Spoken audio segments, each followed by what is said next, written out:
सदाशिवसमारम्भाम् शङ्कराचार्यमध्यमाम् अस्मदाचार्यपर्यन्ताम् वन्दे गुरुपरम्पराम्। ॐ भद्रं कर्णेभिः शृणुयाम देवाः भद्रं पश्येम अक्षभिर्यजत्राः स्थिरैरङ्गैस्तुष्टुवागुं सस्तनूभिः व्यशेम देवहितं यदायुः स्वस्ति न इन्द्रो वृद्धश्रवाः स्वस्ति नः पूषा विश्ववेदाः स्वस्ति नस्तार्क्ष्यो अरिष्टनेमिः स्वस्ति नो बृहस्पतिर्दधातु। ॐ शान्ति शान्ति शान्तिः। ॐ सहना भवतु सहनौ भुनक्तु सह वीर्यं करवावहै तेजस्विनावधीतमस्तु मा विद्विषावहै। ॐ शान्ति शान्ति शान्तिः।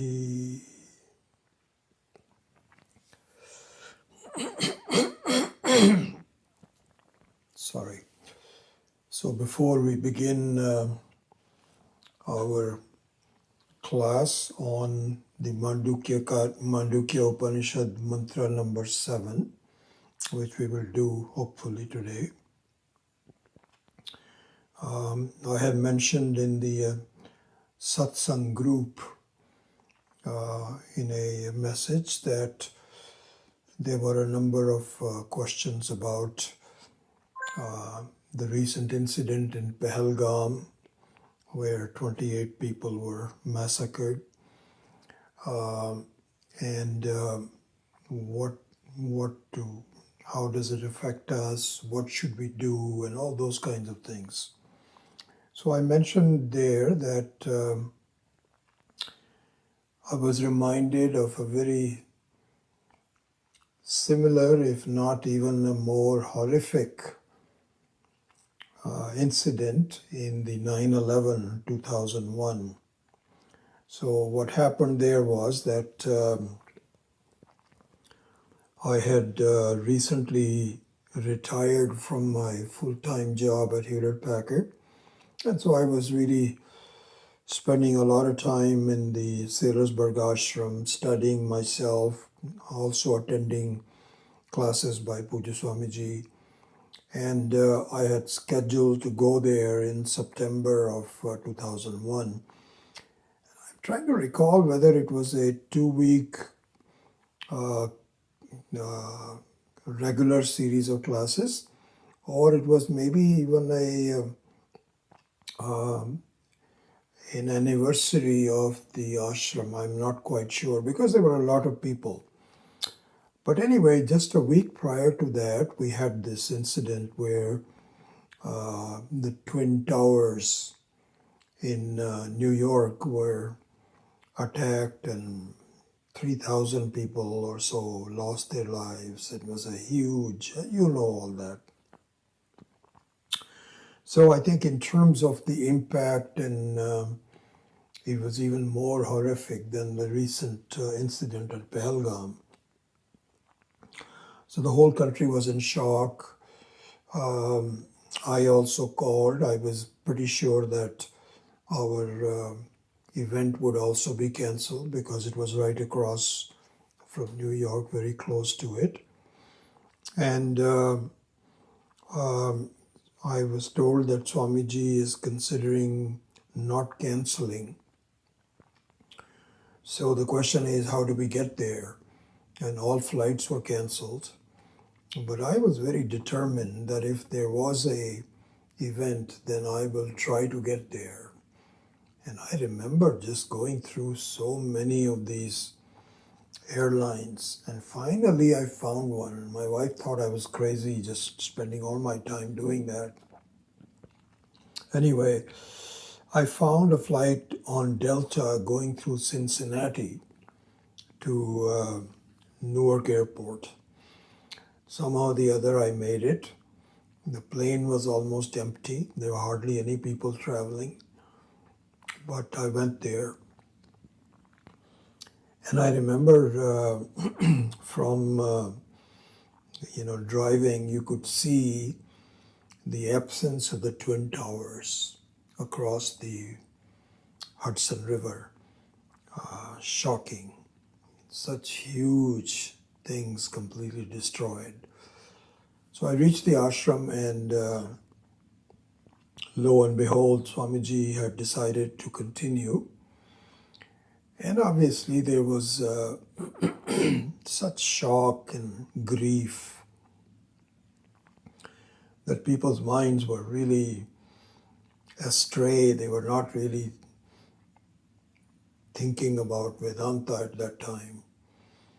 But Swamiji persisted and spent a lot of time discussing the aftermath, how we should think about it, what does it affect, how does it affect us.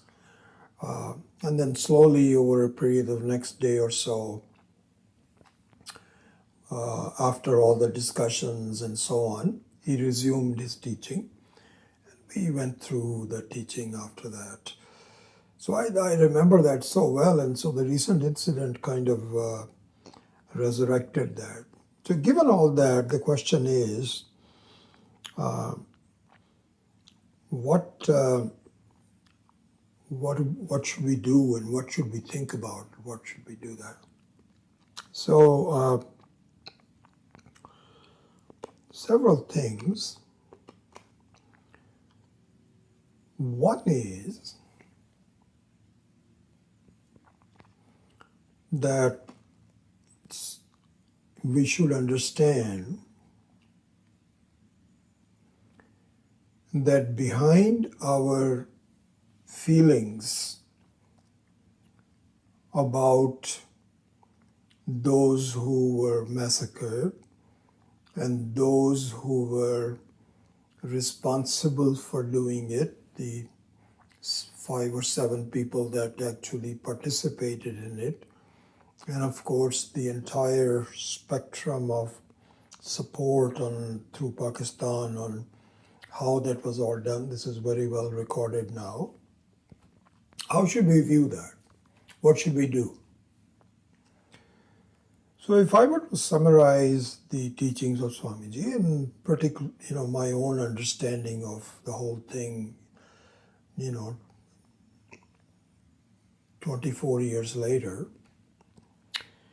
several things to talk about. So let me just say a few things to start things off. One is, please understand that our grief and our reaction and our thoughts, our conclusions are highly I-centric. By saying that, even though our thoughts are towards the victims and the problems that are happening and so on, but if you were to distill that, a major, if not the primary reason why it gives us some pause for some dukkha, some shoka, is because of me. My assessment of myself, not of anything else.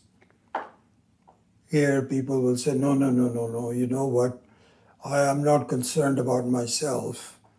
I'm concerned about the society and the people and so on and so forth. So you cannot say that this is just about me. This is about my empathy for others and so on. I'm being very selfless in my approach to do that. The teachers of Vedanta will say, nonsense.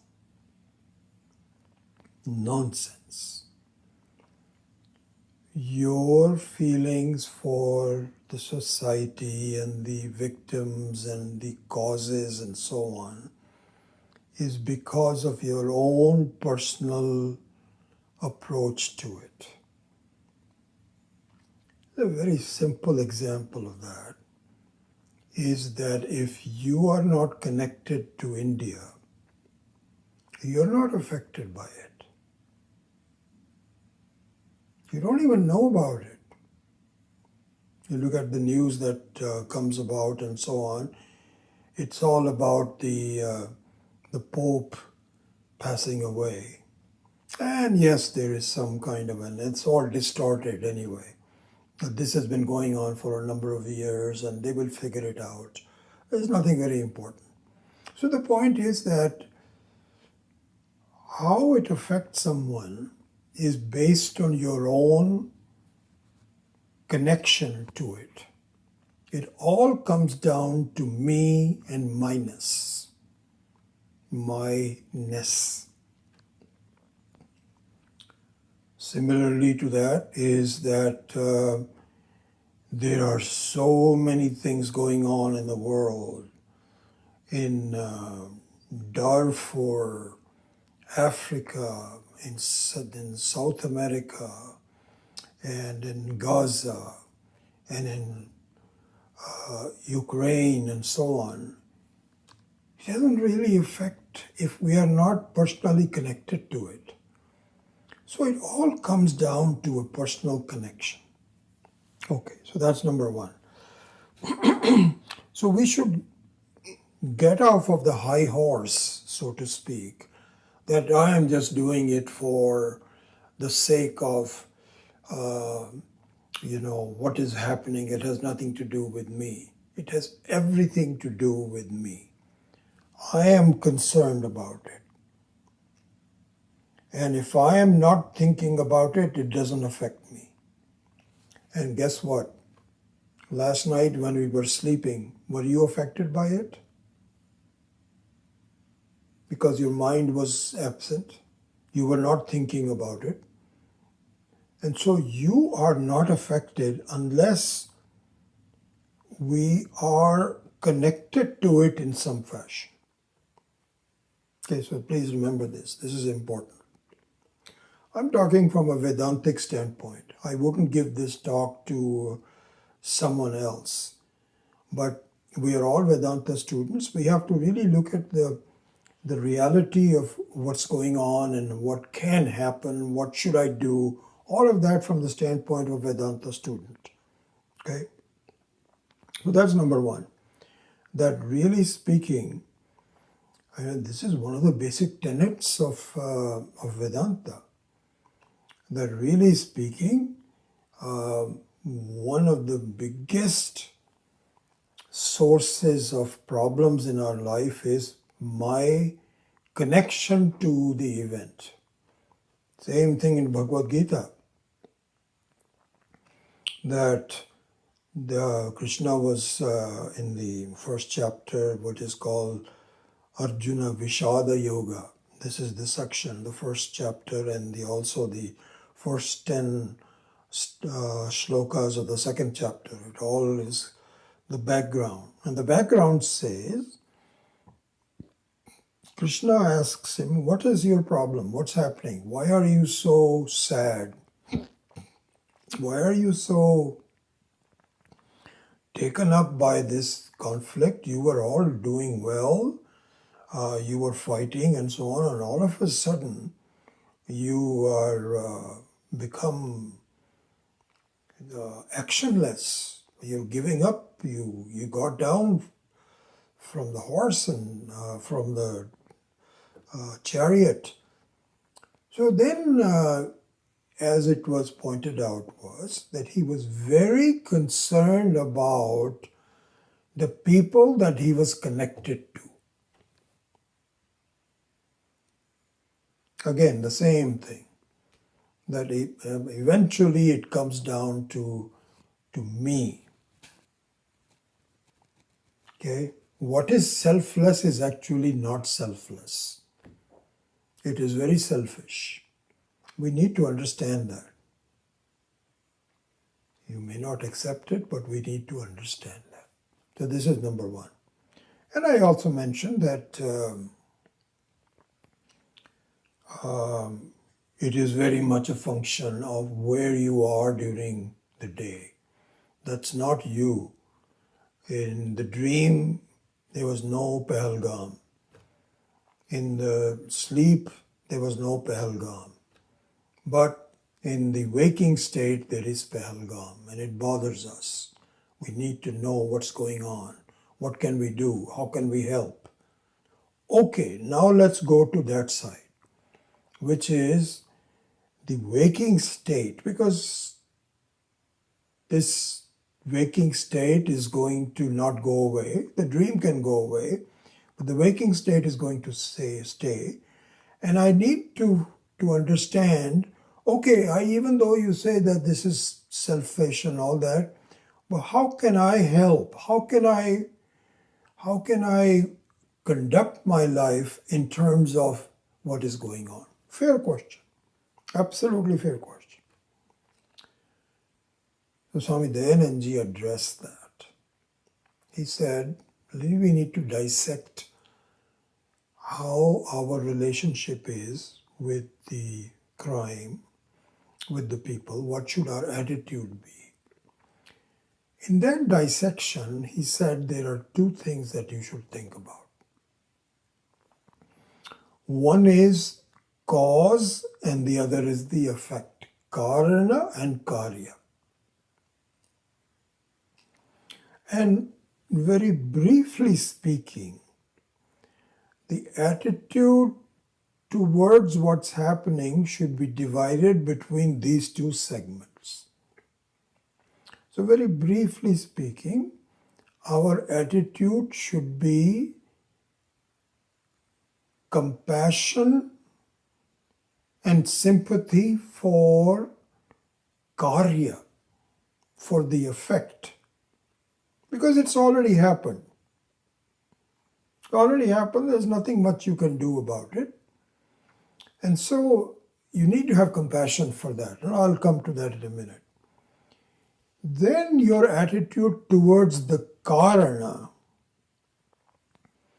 should be to address it and to help remove it as much as you can. Okay? Two segments. Okay. Let's go into the more detail. What about the sympathy for the Karya? Who were the people who were affected? Not only were the people who were victimized, but the people who were the people who actually committed the crime, all the 5 or 6 people, and the entire set of the network of the people that made it happen. Those are all part of the Karyas, and they all are recipients of our sympathy and compassion, including the people who actually caused it. They are going to suffer. The people that have died and their family members, their wives, their children, they are affected very badly. So they are going to suffer. They already are suffering. Okay, the people who actually committed it are going to suffer because it is something that should not have happened, and they will be given the right results. They are going to suffer. And so we should certainly sympathize with all of that and have compassion for even the people who were drawn into this conflict. So all of that is very natural. We should do everything we can with the right attitude. Again, this is all personal. How to make sure that you have the right reaction to it. It's not a question of helping anybody else, but your own ideas. Now we come to Karana. And now we can talk a lot about it. So Swamiji also addressed this so much. He said that the cause of that needs to be addressed and needs to be eliminated, and there should not be any sympathy. See the thing? You should have sympathy for the karya, for the effect, but not for the karana. For the karana, you need to be very firm without any dilution by sympathy. And what is the karana? So let's talk about that. The karana is a wrong teaching, a wrong set of belief. And those wrong sets of beliefs we should try to eliminate. We should try to help eliminate. If we cannot do that directly, whatever we can do to eliminate. And let's talk a little bit about that. So let me just focus on that part of it. In the last few days, of course, I've also been very much involved. I listen to podcasts from India, a lot of different inputs from different people, and very interesting. It's disturbing, but also very occupying. And so I certainly have not been ignoring it. I'm very connected to India. My thoughts and so on are all very much with it. So I'm affected by all of that. So I've been listening to a lot of podcasts. So there were two podcasts that were diametrically opposite to each other that I want to mention. One of them was an interview, and in fact, it was some written things also. So it's a combination of texts and videos and so on by some very educated, and both of them, by the way, were with Muslims. Forget about Hindus.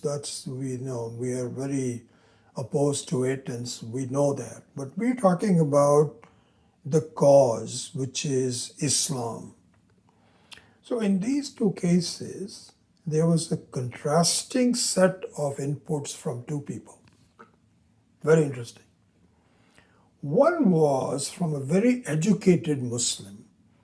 I don't remember his name. I think it's connected to Nasruddin Shah, I believe, or somebody who's got a long lineage of highly educated people in India who have done very well, who have contributed a lot of things, and they were extremely sad, and they're saying, how could this be? We cannot do this. We have to eliminate this. We'll help the society. We'll do everything we can. All the right kind of things that you and I would say. They were saying it. So this was number one. The second one was an interview, a short interview. This was a video clip somebody sent me, a friend of mine sent me. And I think it was done in Kashmir, but I'm not sure. I'm not sure. But I think it was done in Kashmir. Where somebody just got hold of a normal, everyday person, Muslim, and asked him, what do you think about all this? And what do you think about these scoundrels that actually perpetuated it? What do you think about them? He said, well, it's very simple. They're all going to heaven. They are going to enjoy their life. So this guy said, what? You mean they were not doing anything wrong? He says, absolutely not. He says that he actually quoted the Quran. He says the Quran on such and such things said, if you find a non-Muslim, kill him. Don't waste any time. find out if they are non-Muslims and immediately destroy them.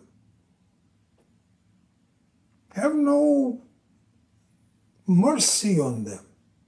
Don't let them live for another minute. They did that. He says, most of the Muslims that I find don't follow the Quran. They are just mamby-pamby, Hindus are okay too, Muslims are okay too. Yes, this is absolutely wrong. Quran says, do it. They did it. I think they are going to heaven. He didn't say they are wonderful people, but he insinuated there's nothing wrong with this. This is what it is. So here are the two contrasting views. So here is let's give some more thought to the cause, the karana. So here's the situation. In the Vedantic literature, there is a lot of talk about, and this, by the way, and slightly different from the episode, is also the view of Vishishta Advaitins. Let's look at it completely differently. Ramanujan was the perpetuator of Vishishta Advaita. And how we think that this is nonsense. The Shankara Sampradaya thinks that Vishishta Advaita, it doesn't make any sense.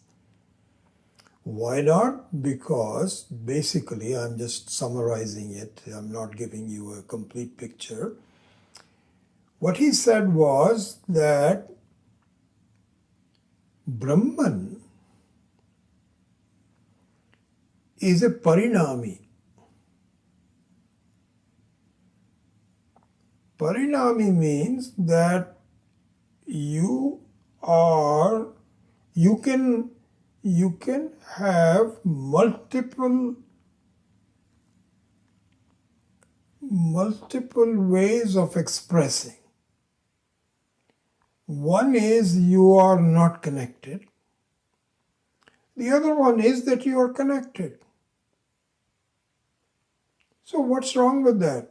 He has the power of not being connected and the power of being connected, of being behind the scenes and then ahead of the scene.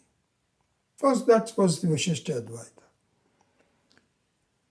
So Adi Shankara, in his commentary, completely negates all this. He says this is nonsense. This is not truth. So are you saying that the truth can be this or that? That's not truth. And so it is not proper. And he gives a very beautiful example, which I wanted to bring. He says it is almost like you have an egg. You must have heard this. That can be, half of it can be used for giving birth to a chick, and the other half can be used for making an omelette.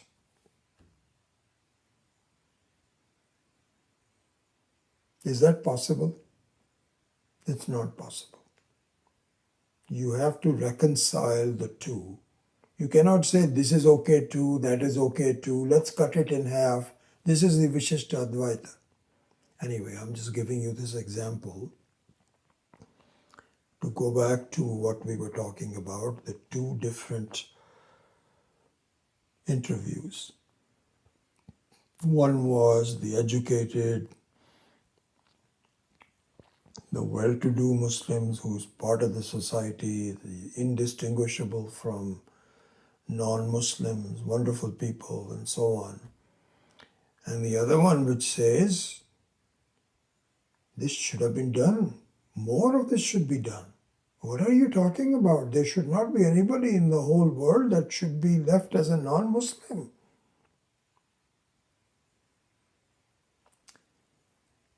We need to reconcile the two.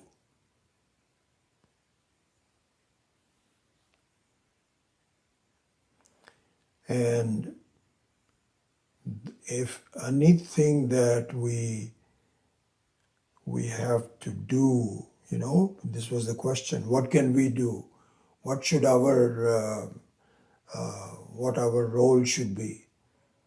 It is to make sure it is absolutely okay to have a view of Islam that God is one, and most of it is very,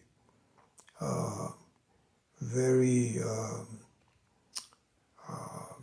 very, very well expressed. They all love, they accept others, and all of that, which is, we live with people. It's so wonderful. But that is because they choose to ignore what is given in their scriptures. And this needs to be reconciled. Either the scriptures should be changed, and this is exactly what's happening in the various different types of Islam. There are softer versions of Islam. And so we need to support them in some fashion or the other. And we need to be sure that people can understand that this harsh view that the only good person is a Muslim and everybody else should be eliminated, should be looked upon head on, and something should be done about that. And there is no sympathy for that. We need to do everything we can to make sure that doesn't happen. And so what can we do? Swamiji also asked, I remember this so well from those days. What can we do? So one of the biggest issues, now let's just talk about if you were saying, what are my what practically can I do to make this happen? Again, I've been listening to a lot of commentary. It turns out that most of these jihadis, the ones that are recruited to follow the Quran and so on, and are recruited to kill non-Muslims, do not get the normal education. They only get educated in madrasas. And the madrasas follow the Quran to the T. And another very interesting thing somebody had pointed out, that he says in Pakistan, if you think in India our educational system is screwed up because we have a number of people who never really go to high school, they only go up to 5th grade, 6th grade, and then they start getting recruited for doing farming, which happens all the time. That is a huge issue. One of the biggest issues in India is that the government needs to spend more of their funds in education and healthcare than anything else. This is where China has really leapfrogged us, and we need to do a lot. But compared to that, look at what is happening in Pakistan. In Pakistan, the educational system has not only collapsed, but the military, these are people who are thoughtful people, who have done a lot of analysis of the society and what's happening. They all say that the military is interested in not educating the students. They say, okay, let's have a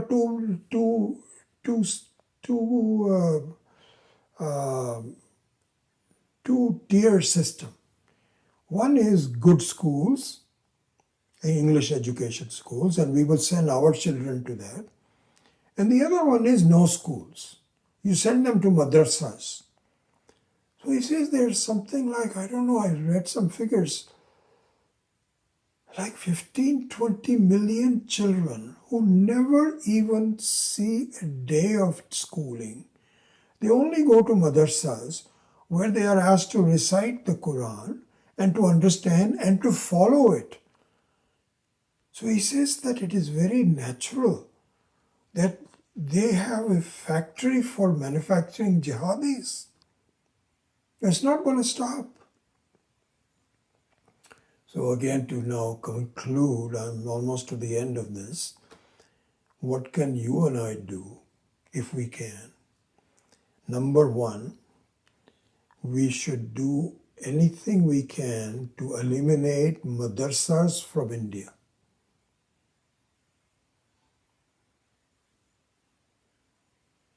And the government is trying to do that, but we need to pass laws that you cannot, this is creating a problem, and then you eliminate the cause, the effect of the problem. And so the most important thing is to make sure that Muslim children are educated, they become good citizens, and they look at the softer versions of Islam. This is in India. This is what we can do. And if you want to, for example, supposing you say, practically, how can I help? Sort of going to India and doing that, you can find out if there are some things that can be done to help eliminate madrasas, to educate the young children and so on. Do that. As far as Pakistan is concerned, there is nothing else we can do. We can only help them to do it. And so as far as the cause of this is concerned, and the disparity between the good Islam and the bad Islam is concerned, Swamiji's advice was, have sympathy for the effect of it, including the people who are affected by it.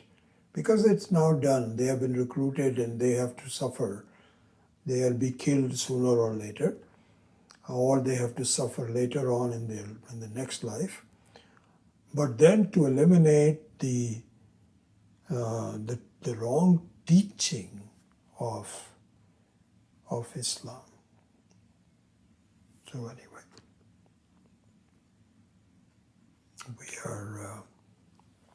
those are the thoughts that run through my mind. And I think another thing,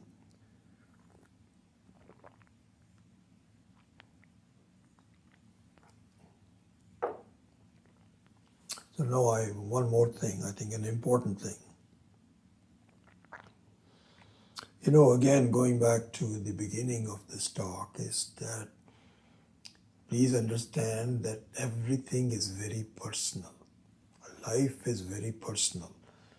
We act, we think, we are the recipients of something.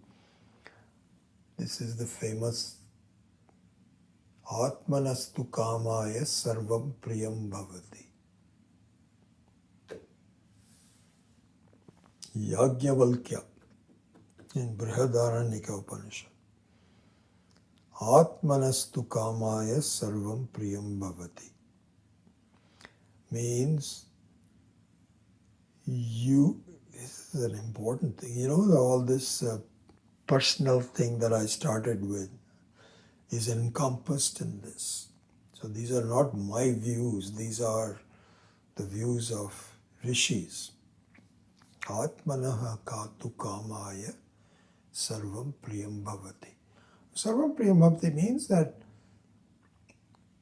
you live others and you love others not for their sake but for your own sake. This takes viveka. You may think, no, no, no, no, that's not true. I'm just thinking about people there and this, that, or the other. Nonsense. If you come down to the essential aspect of that, as I was saying earlier about the dream and so on and so forth, it is you. Okay? So, with behind all concerns about what is happening and so on and so forth, is a concern about yourself. That being the case, Vedanta says, see that this is a wrong estimation of yourself. And so if you recall that questionnaire I don't know if everybody had a chance to look at it, the question that I had sent some time ago, and we had a discussion about this as well, that why did Ishvara created all the problems? And I think I should have rephrased it a little bit. Why are there so many problems? Why do these things keep happening?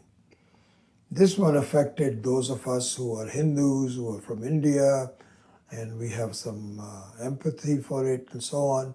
But this is happening every day to so many people. What are you going to do about it? You're going to stop all of this? But essentially, you can stop it to yourself. How? This is exactly what we had gone through. For a Vedantin, it is that all of the problems are Drishya Swarupa, natu Drik Swarupa.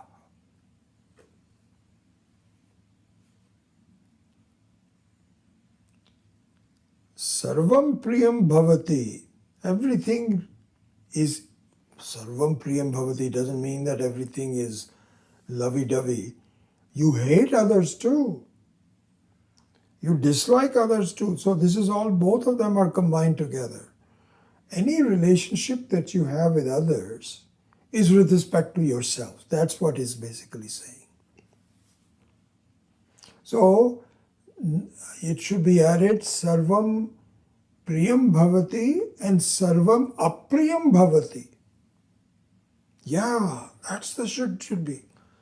So this is exactly right. Our sympathy for what is happening in Pahalgam, it is apriyam. I don't like it. And you know why you don't like it? Because it is not consistent with my own idea of who I am. Exactly. So here, the advice given is,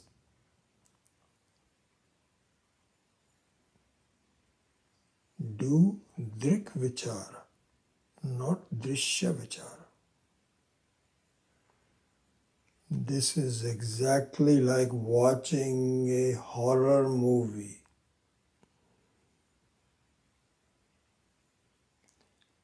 And it is like saying, everything was going well in the movie. How comes these people got killed? I don't like it.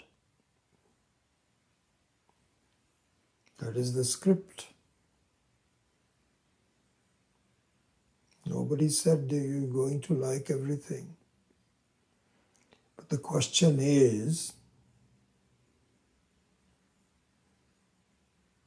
there a way for me not to get involved? Yes.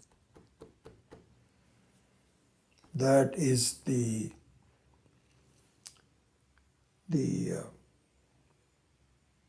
vichara. That is the exploration. That's the word I was looking for. That is the search. which is yourself. You are already independent from it, but you are involved in this dreaming kind of a thing. And if you don't like it, you cannot say change the script. To a certain extent, if you can change the script, do it. But you're not going to be able to do it completely. That's what we talked about, these Karya and Karana and so on. You are separate from both Karana and Karya. Explore that. And in fact, this is what in one of the teachings from Swami Akhandananda, he just mentioned this. He says the problems of the world should be a great signal. You're not going to solve it yourself or anybody. It is because you're watching a horror movie. Don't have to watch it. No, I want to watch it because this is more than a horror movie. Okay, fine, you can help it a little bit as I mentioned. But eventually, there is a way to not be enough to see it, and that is to see the mithyatvam of the horror movie.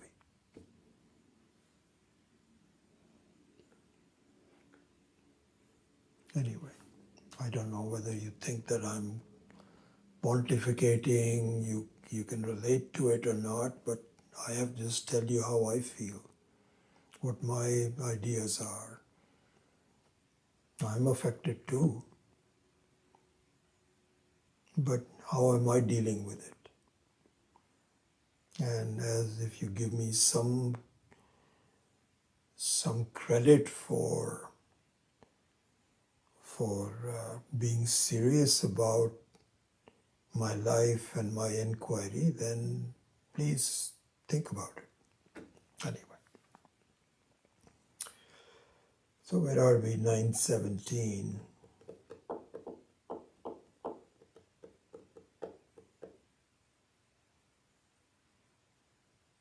Not quite an hour.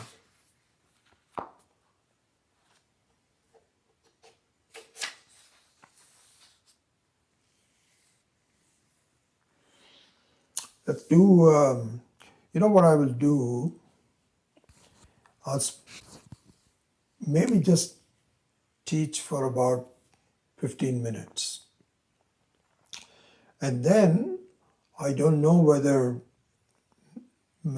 some of you had questions about what I was saying, but I would look into the chat for a longer time to see if you still had any questions. So I won't go all the way up to 9:45. I'll probably go up to 9:30, 9:35 or so, and then give more time for whatever dialogue we can have in YouTube, which is very limited. Okay, so let's do that. So let's resume the 7th mantra.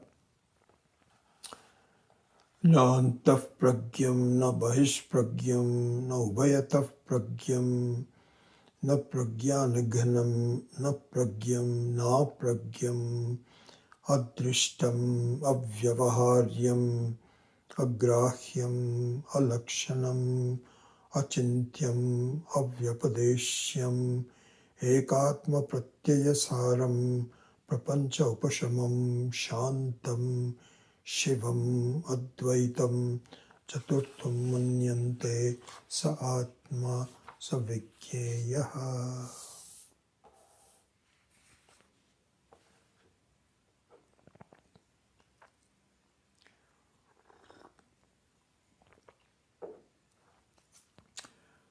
So, if you recall, in the last few classes, we have looked into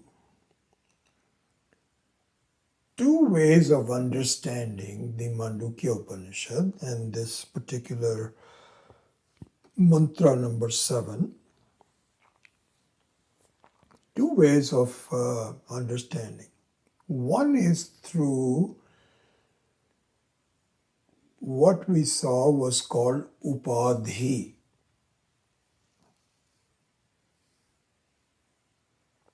Upadhi. Upadhi means something that colors my understanding, my vision of what is happening. Something distorts it. So basically, if you wear a dark color glass, blue color glasses, it doesn't distort, but it still changes what you're seeing it.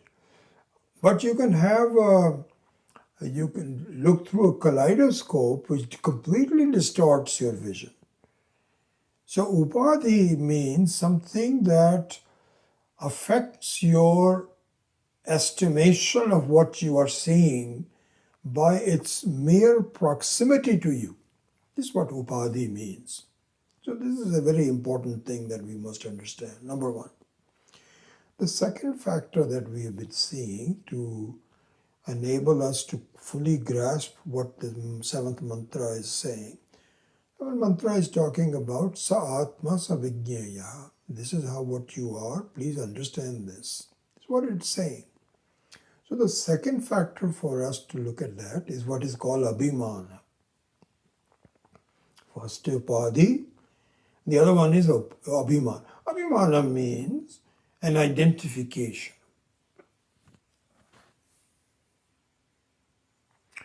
An identification means that you give up or cover up, either one. Either normally we don't give up completely, we only cover up. You cover up your estimation of who you are and adopt a temporary state of affairs that has nothing to do with you. This is what abhimana is. Example, these are big words, but the example is that when you go to a movie and if the movie is well done, you start to identify with the character. And if the character is laughing, you laugh. If the character is crying, you cry. It's nothing to do with your own estimation of who you were. That got covered up. So this whole phenomena is called abhimana. And the abhimana is with the help of an upadhi, isn't it? So the two are connected. They are two sides of the same coin. So now that we have looked into these two factors that color my estimation of the world and about myself, let's now review quickly, and we'll only be able to do it partially today. And when we resume after Sailorsburg, we'll have to complete it. So I'm sorry, this is getting cut up. So let's look at one thing only for the time being. In mantra number 3, because mantra number 7 is simply a culmination of what is being built up in the Mandukya Upanishad. So in mantra number 3, the process of upadhi and abhimana in the waking state was being recounted. And if you say jagrita sthano bahish pragya saptangaha ekona vimshati mukhaha sthula bhuk vaishwanaraha prathama padaha. The English translation of that is that the first, here Swami Paramarthananda says quarter, first quarter, Prathama Padaha.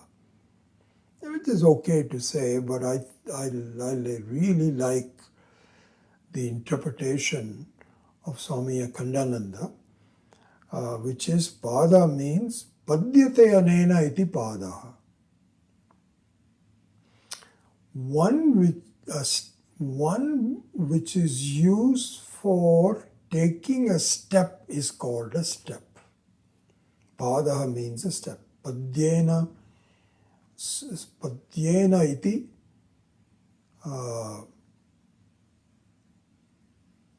padyena pada. Anyway, so the first step is Vaishvanaraha, whose field is the waking state, whose consciousness is outwards, who has 7 limbs, who has 19 mouths, and who is the experiencer of gross objects. So here's what it says. It says, let us look at the waking state. So the waking state has an abhimana and an upadhi. The upadhi is the 7 limbs and the 19 mukhas. We might revise it just to refresh everything next time, but just basically that. And then through that upadhi, you have a chance to look into the abhimana that you are doing. The identification, the process of identifying. Let's look into that, he says. Okay? So one very interesting thing, and we'll stop at that. He says this is the first step. Prathama pada. What do you mean by the first step? From where to where? Whenever you take a step, what does it mean? Means you are at a point 1, and after taking the step, you are at a point 2. Isn't it? What are the points 1 and 2 in taking this step?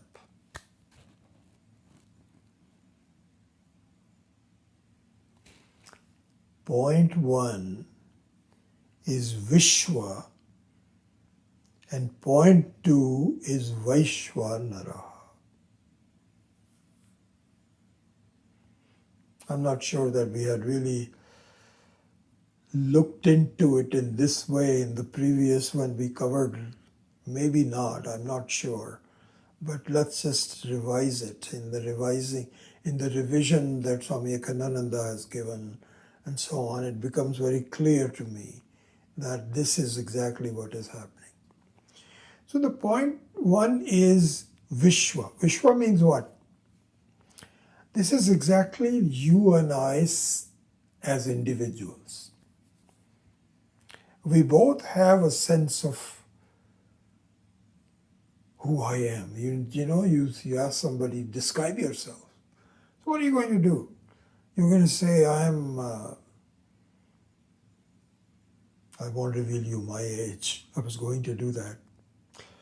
So I'm just going to take up. I'm 61. And I'm a male. And I'm from India. And I have so many grandchildren. And I'm staying here. This is what you're going to do. This is called Vishwa. This is my world. Where are you? I'm here in Los Altos Hills. This is Vishwa. So this step 1 Vishwa is what? It is my consciousness, prajna, my jnanam, my conscious entity, Chaitanya Swarupa, which has the upadhi of Vishwa. Because I see myself See, dude, even in the description of yourself, these two factors become very obvious because you'll say, supposing I ask each one of you, describe yourself. Who are you? You'll say, I see myself as a male or a female, such and such age, such and such knowledge, such and such relationships. This is how you're going to say. And this is very accurate. So you see yourself as a Vishwa. This is the thing.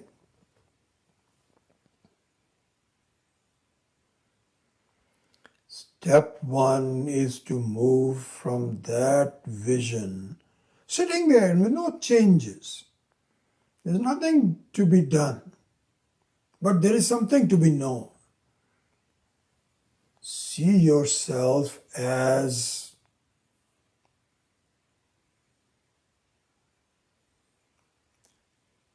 a knower of the whole world. And at least in this first step, which is Vaishvanaraha, just look at the visible world. Because, here's what happens. In our day life, we are very enclosed in our own personal issues. Okay? This is what we do. Is that because the non-personal issues are not there? No. You just look outside. There is a sun and a moon and the stars at night time. Oh my God, this is a huge world that I see. But are you thinking about it all the time? No, I'm not thinking about it all the time. Only when I'm outside. But even then also I don't look at it. I just look at the road outside and own my own personal world, Vishwa. But the fact of the matter is, if you just look at what is happening as a Vaishvanaraha. Vaishvanaraha means that I begin to see that I am the same Chaitanya Sarupa, same Chaitanya Sarupa. You're not giving up your original consciousness and bringing a new consciousness. It's the same consciousness. But now, yes, you can say that. Do you see that moon? Yes. Are you not the seer of the moon? Yes. Are you not seeing the stars? Yes. The whole thing, whatever is visible from the earth, much more than your original one, you are seeing it. Just expand your field of vision. That's it. Nothing to be done. Have you reached any kind of a self-knowledge? No. We haven't reached at that point. This is just a step. And the step is to go from a Vyashti Upadhi to a Samashti Upadhi. From a Vyashti Abhimana to a Samashti Abhimana. That's all. Let us look at this one step at a time. Mandukya says, one step. Have you gone into understanding of who you are? No, we're not going up to that point. That's much later. But just take this step now. Easy to do. You don't ever do anything. You simply expand the vision of your consciousness. simply the identification. Look at a different upadhi. This is step number Prathama Pada. So we will pause at that, and I hope that in the next class, whenever that will be, we will continue with this and do the other steps. And as we do the other steps, we come to the culmination of all the steps. Steps means what? Steps means you're going somewhere.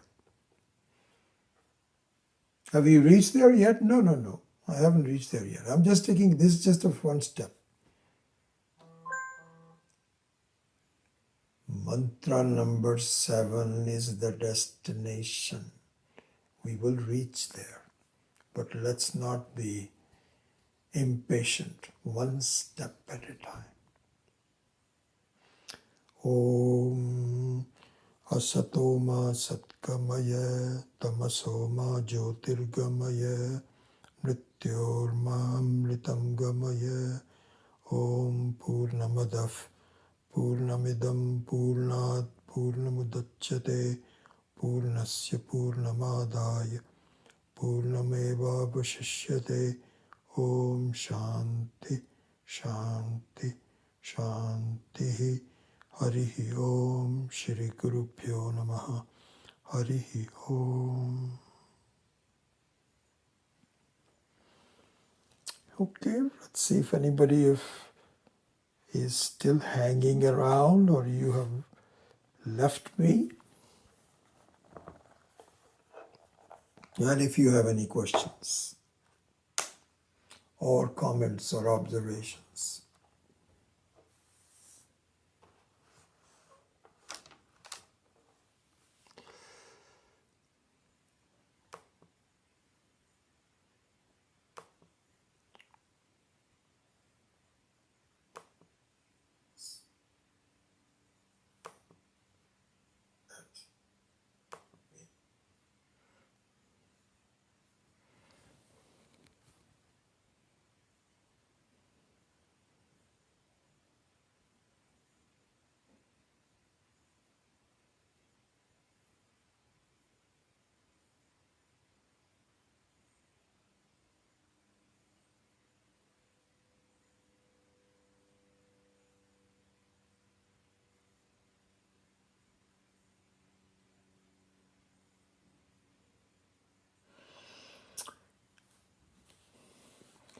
Karma Siddhanta, is this a frightening Vishwarupa?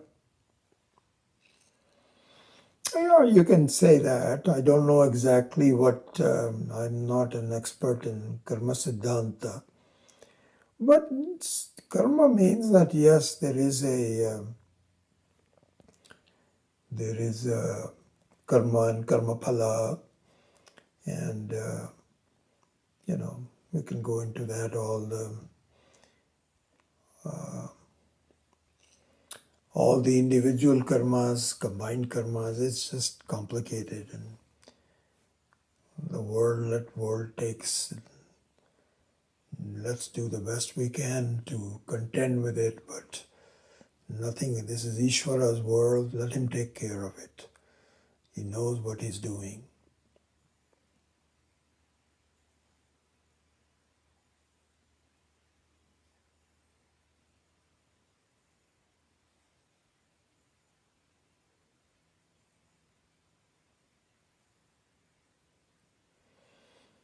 So yeah, it's I think that this will have some long-term solutions and repercussions and so on. We have to deal with. We have to both protect the country, the thinking and so on, but also help change as much as we can. And so let's see what will happen long after I'm gone.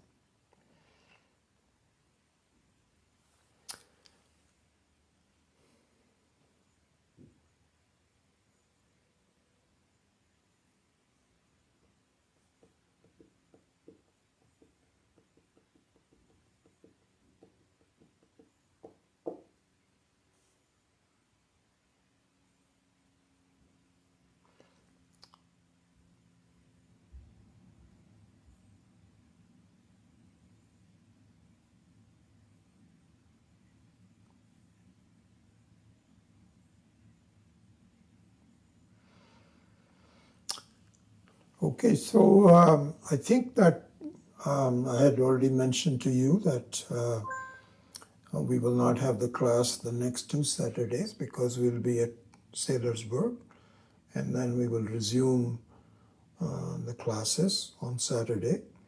And as far as the Tuesday night class is there will be one next Tuesday. But after that, I think I'm thinking of changing the format of the Tuesday night class, which I will inform later on.